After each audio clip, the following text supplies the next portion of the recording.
we're here at Comic-Con, and we have a very interesting guest. Can you please announce yourself? I'm Dan Silver. I'm the executive producer of ABC News Digital. And I'm Ricky Purden, talent relation manager at Marvel. And this right here is Not Your Ordinary Comic. It is a compilation of journal entries from Syria. Currently, if you don't know, there is no communication coming in and out of Syria with civilians. So we want to talk about this right here, because this right here is very interesting and it's very different. Can you tell us more about it? Sure, and to be very specific, this is a very specific case in the sense that obviously this is a very complicated situation, what's going on in Syria. It's civil war, been going on for about 5 years. And in this specific town of Madaya, really a lot of communications to the outside world are cut off. There is cell phone reception. That's how we were able to get the text back and forth. But from an ABC News standpoint, we've obviously been covering this story for a while now in different waves. But really, last July, not this past July, the July before that, when we saw those awful images of the kid on the beach and what was going on, ABC News really made a commitment to trying to report this story as broadly as possible, trying to put a human face on it. And one of our reporters, Reem Momtaz, through her Syrian contacts, she found Madaya Mom, who she started a text relationship with. And she was texting her what was going on with her family, what was going on with her children. And we began to publish these as journal entries, almost dispatches from Madaya on abcnews.com as a live blog.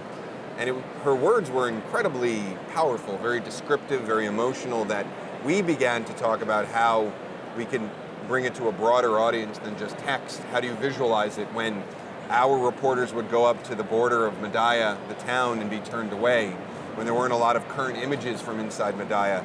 And I'd worked with Marvel before in my old job at ESPN Films, and I talked to them and said, listen, do you have any up-and-coming artists? Is there anybody that might want to do this? Because we might want to start graphicizing it. And they didn't even hesitate. They just said, we're going to do this for you. And that's when the collaboration started. What made you move this medium to a comic book as opposed to putting it on Tumblr, making a series of tweets, Facebook pages? Why a comic book?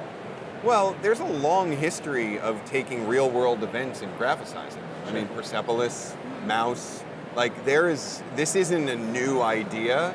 It's just when my brain thinks about what do you do when you don't have the images, maybe it's just the comic book kid in me, my brain goes to comics. I don't view comics or comic books or graphic novels as just one thing, as just superheroes. I view it as a way to tell stories. And as a former film producer and now at ABC News Digital, I just think of what's the best form and manner in which to tell this story.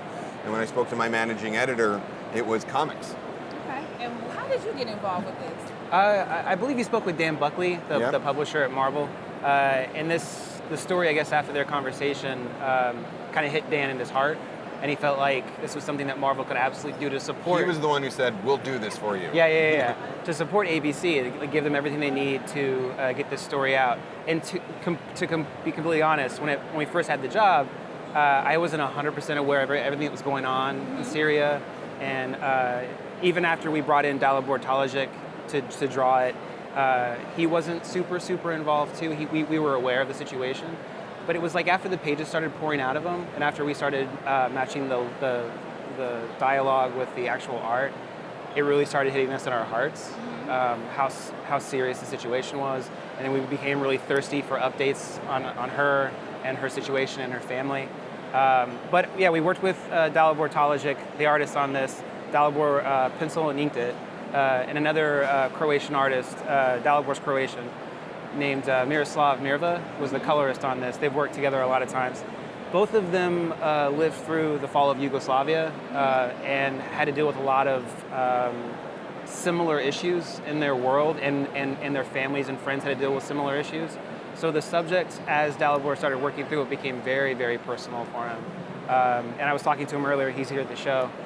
Even talking to him coldly about it, he gets a little bit teary-eyed about the situation that's going on. I think all of us can relate to having a mom or having brothers and sisters or a father who have to go through this kind of thing.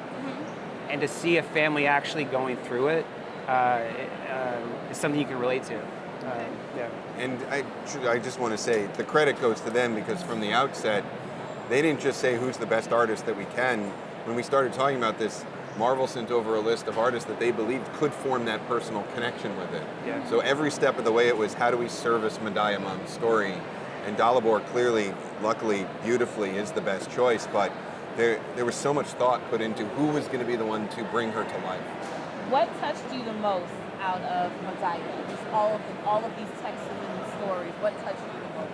As a parent, anything having to do with the kids. Yeah. When I read the way that she talks about her kids, it is at the core of the kind of stories that I like, which is she's thousands of miles away, and she talks about her kids and refers to her kids and likes moments with her kids the exact same way that I would, and I do. And that's the best kind of storytelling. How can you make it relatable? So anytime that she talks about her children, that's when it gets me the most. And what about for you? What touched you the most?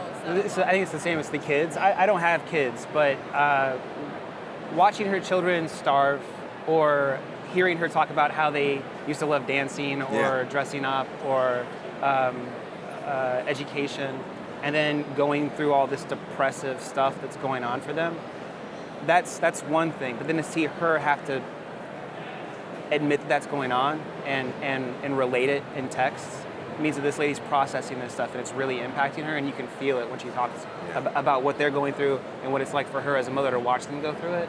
It's heartbreaking, yeah.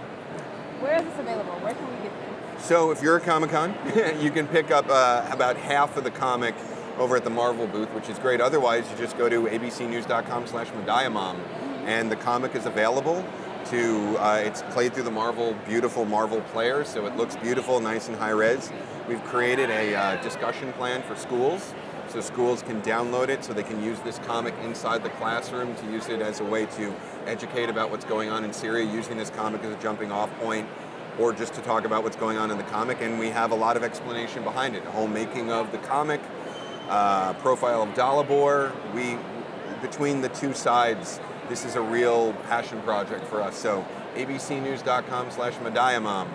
Will ABC will be going forward with more platforms like this, or? We hope so. Okay, We needed this to. is really cool. We are, for us at ABC News, we believe that the way that we separate ourselves from a lot of news organizations is through storytelling and innovative storytelling. And we also have the beauty of working at a company like the Walt Disney Company, where our brother-sister company is Marvel. So it's really easy for us to figure out nice synergistic ways of doing content and not just promoting. Yep. So we view this as a launching off point. Anything else you want to add? No, I'm really proud to be a part of this. I've been in really comics good. for a long time, and This is changing news. I love that. yeah. Full quote. Yeah. Changing news right here.